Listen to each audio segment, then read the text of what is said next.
মেধাবী হয়ে গর্ব করার কিছুই নেই, শয়তানও মেধাবী হয়। সততা আর মনুষ্যত্ব না থাকলে সে মেধা ঘৃণিত।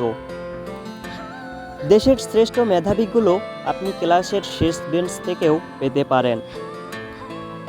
সৎ লোক 7 বার বিপদে পড়লেও উঠে দাঁড়ায়, অসৎ লোক বিপদে পড়লে একেবারে নিপাত হয়ে যায়। বিবেক যেখানে স্বার্থপর, নীতিবাক্য সেখানে হাস্যকর।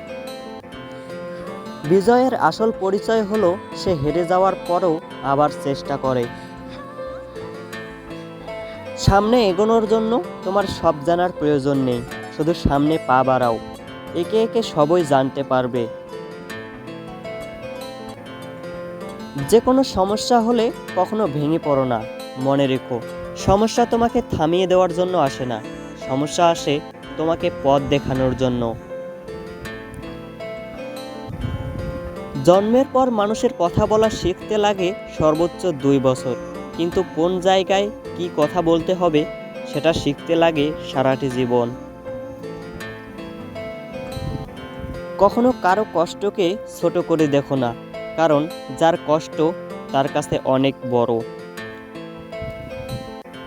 মনের মানুষগুলোই আজকে বোকা বলে পরিচিত। একা ভালো আছি বললেও দিন শেষে এমন একজন মানুষের প্রয়োজন হয় যাকে মন খুলে সব কথা বলা যায়। যে কখনো আমার ছিলই না, তাকেই আমি সবসময় হারানোর ভয় পেয়েছি। আপনজন যখন হঠাৎ করে পর হয়ে যায়, তখন সে সত্যের থেকে বেশি ভয়ঙ্কর হয়। মানুষের হাতের ছুরির আঘাতের চেয়েও মুখের কথার আঘাত অনেক ধারালো। ভেবে দেখুন, আপনি সব থেকে বেশি কষ্ট নিজেকেই দিয়েছেন অন্যকে খুশি করার জন্য। বলার কিছুই নেই, যে যেরকম করবে সেই রকমই ফল পাবে। যা পেয়েছো তা হারিও না, যা হারিয়েছো তা পেতে চেও না, যা পাওনি তা কখনোই তোমার ছিল না। স্রোতের বিপরীতে হেঁটে দেখুন কতজন পাশে থাকে, স্রোতের দিকে তো কচুরিপানাও ভাসে। দরকার ছাড়া যে পাশে থাকে সেই আপনজন। তুমি যে পজিশনে আছো সেটা হয়তো অন্যের কাছে স্বপ্নের মতো, তাই অসন্তুষ্ট না হয়ে শুকরিয়া আদায় করো। তার পিছনে দাঁড়িও না যে তোমাকে এড়িয়ে চলে। গুরুত্ব না পেলে পশু পাখিরাও পোষ মানে না, আর আমরা তো মানুষ।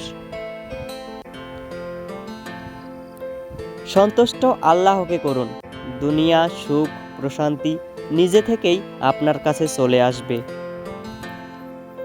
ভিডিওটি ভালো লাগলে পেজটি ফলো দিবেন এবং চ্যানেলটি সাবস্ক্রাইব করবেন। ধন্যবাদ।